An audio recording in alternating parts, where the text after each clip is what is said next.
Hello, good morning. आशा करती हूँ आप सब अच्छे से होंगे। तो प्रतिदिन हम लोग हिंदी व्याकरण पढ़ते हैं और आज हिंदी व्याकरण में हम लोग पढ़ेंगे अंतस्थ व्यंजन, क्योंकि स्पर्श व्यंजन तक कल हम लोग का हो गया था। ठीक है, आज हम लोग पढ़ेंगे अंतस्थ व्यंजन। तो लिखिए आप लोग, स्पर्श मतलब जो व्यंजन पढ़ रहे हैं उसमें स्पर्श व्यंजन के आगे लिखना है आप लोग को, उसके आगे बता रहे हैं अंतस्थ व्यंजन।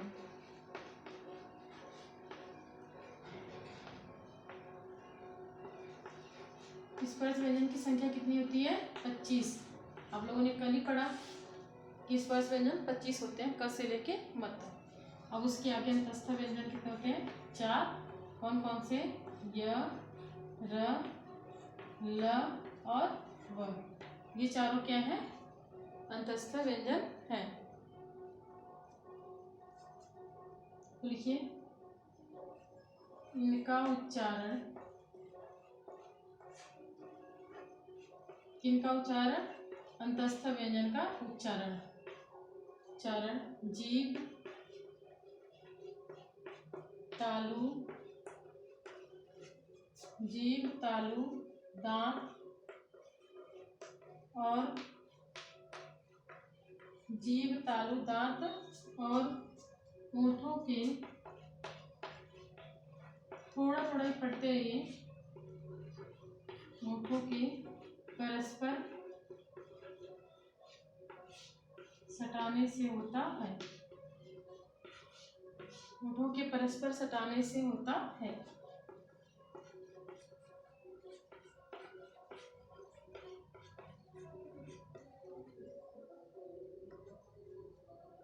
तो य, र, ल, व जो इस अंतस्थ व्यंजन है, इनका उच्चारण कैसे होता है? जीभ, तालु, दांत और होठों के परस्पर सटाने से होता है।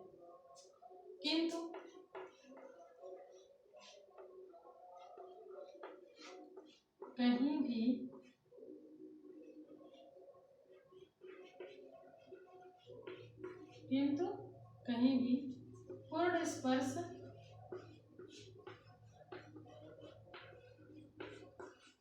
कहीं भी पूर्ण स्पर्श नहीं होता।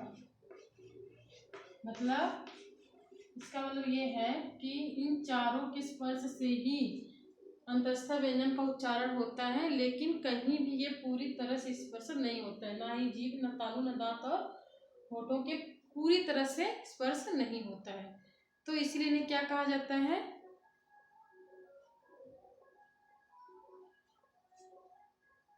किंतु कहीं पूर्ण स्पर्श नहीं होता। अतः अंतस्थ व्यंजन क्या कहे जाते हैं तब? अतः अंतस्थ व्यंजन को तो क्या कहते हैं? अंतस्थ व्यंजन, अतः अंतस्थ व्यंजन को अर्धस्वर कहते हैं। अर्धस्वर कहते हैं।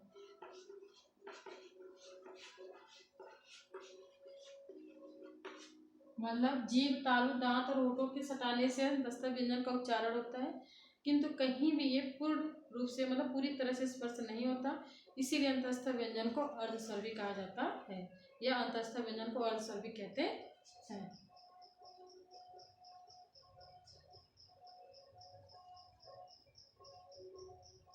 अर्धस्वर भी कहते हैं, ऐसे लिख लीजिए, अंतस्थ व्यंजन को अर्धस्वर भी कहते हैं या अर्धस्वर कहते हैं। मतलब इतना जानते रहिए कि अंतस्थ व्यंजन को ही अर्धस्वर कहा जाता है, क्योंकि प्रश्न ऐसे बना भी है कि अर्धस्वर है। जब आपको पता ही नहीं रहेगा कि अर्धस्वर किसे कहते हैं तो आप लिखोगे क्या? तो पता होना चाहिए ना कि अंतस्थ व्यंजन को ही अर्धस्वर कहते हैं। और ये संख्या में कितने हैं? 4 है। एक लाइन नीचे उसके और जोड़ लीजिए, क्योंकि ये भी प्रश्न बना है, मैंने देखा स्वयं प्रश्न को, कि मुख्य रूप से अर्धस्वर, जो अंतस्थ व्यंजन अर्धस्वर भी कहते हैं, क्योंकि पूरी तरह से स्पर्श नहीं होता तो अर्धस्वर कहते हैं। तो मुख्य रूप से अर्धस्वर है, मतलब उन चारों में भी मुख्य रूप से कौन सा है? मतलब 4 तो है ही, चारों को अंतस्थ व्यंजन या अर्थस्थ व्यंजन कहा गया है, लेकिन और जब अंतस्थ तो चारों है, लेकिन अगर ये पूछ ले कि मुख्य रूप से अर्धस्वर कौन से हैं, तब आप कहेंगे य और व। ये प्रश्न बना है कि अर्धस्वर है, वहां पर ऑप्शन में य वही था, मुख्य रूप से में दिया था। ठीक है, तो आपको याद होना चाहिए, जानते रहिए कि चारों हैं, और जब मुख्य रूप से पूछे तब यह होगा, नहीं तो अगर ऑप्शन में चारों है तो आपको चारों टिक करना है। ठीक है, अब इसके बाद पढ़ना है उष्म व्यंजन। उष्म व्यंजन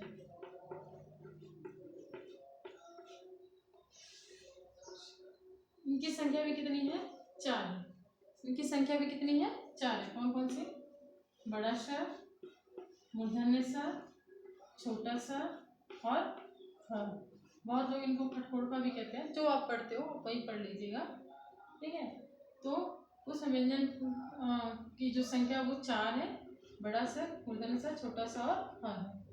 अब इनका उच्चारण कैसे होता है तो लिखिए, इनका उच्चारण मतलब उस व्यंजन का उच्चारण।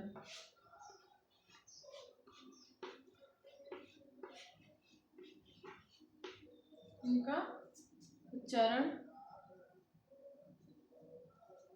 एक प्रकार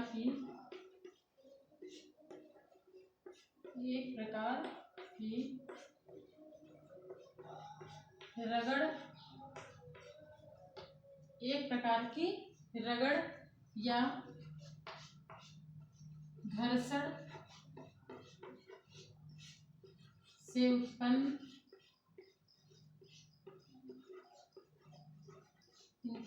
इनका उच्चारण एक प्रकार की रगड़ या घर्षण से उत्पन्न उष्म वायु से होता है। उष्म वायु से होता है।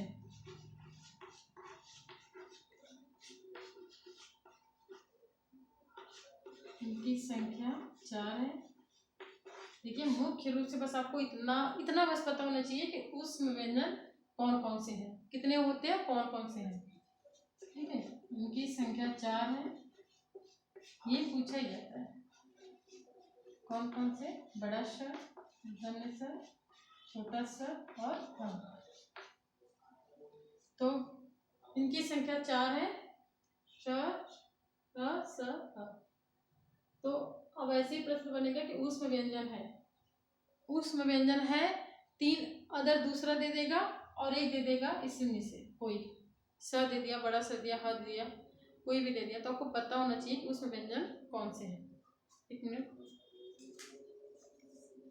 हो गया। ठीक है, तो आपको बस यही पता करना है कि मतलब बड़ा सा और ये मध्यम सा और स और ये ह, ये चारों क्या है? उष्म व्यंजन है। और ये य र ल व, यहाँ पे लिख देती हूँ मैं, य र ल व, य र ल और व, ये चारों क्या है? आपके अंतस्थ व्यंजन है। तो इतना समझ में आ गया कि स्पर्श व्यंजन कौन से हैं, उष्म व्यंजन कौन से हैं और अंतस्थ व्यंजन कौन से हैं। 1-2 बार देख लीजिए, फिर उसको लिख लीजिए। न लिखने का मन करे तो कभी ऐसे देख लिया करें, तब मतलब बस इतना समझ लीजिए कि अंतस्थ व्यंजन कौन से हैं, उष्म व्यंजन कौन से हैं और स्पर्श व्यंजन कौन से हैं। अगर इतना भी आपको आ जाता है तब भी आपका बहुत सही है। ठीक है,